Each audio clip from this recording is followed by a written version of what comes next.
Oh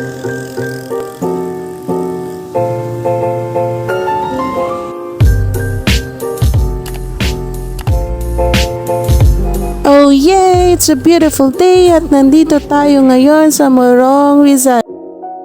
At habang nag-aantay kami kina kuya dahil sa palengke sila para maghanda sa aming dinner mamaya, nag-decide kaming maglakad-lakad dito sa Barangay Lagundi para ibahagi sa inyo yung isawan na talaga namang binabalik-balikan namin sa tuwing pupunta kami.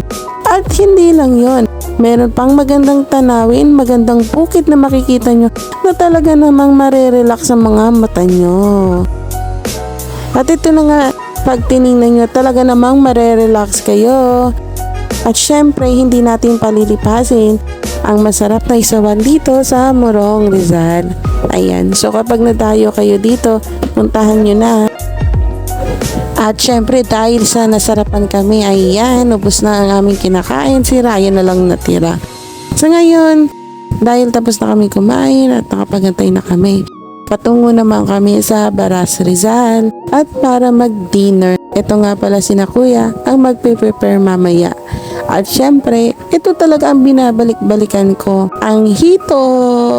So itong hito, ayan, nilagyan nila ng asin, kumikislot-kislot pa. So para hanggang sa madedo talaga yung hito. Natural na talagang ginagawa nila yan. At syempre habang nag-aantay, kain muna tayo ng dragon fruit.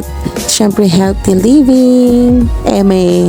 So ayan, syempre masarap talaga yung dragon fruit, lalo na pag fresh na fresh. O diba, sarap na sarap din sila. At syempre, dito tayo sa kusina, hinahanda ang mga ingredients para sa lulutuing sinigang sa miso salmon head. Ayan.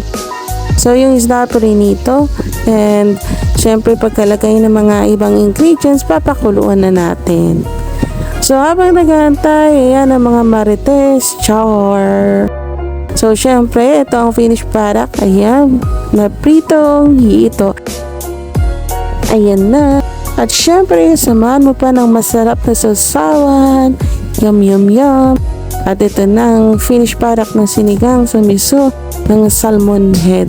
So tara at kumain na tayo. Actually, hindi naman talaga ako mahilig sa hito.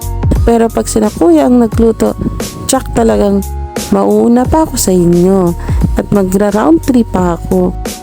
Imumukbang ko talaga to kasi masarap ang pagkakaluto nila. Hindi malansa, malinis at masarap. Kaya ito talaga ang isa sa mga gustong-gusto kong balik-balikan dito. So yun lang. Bye-bye!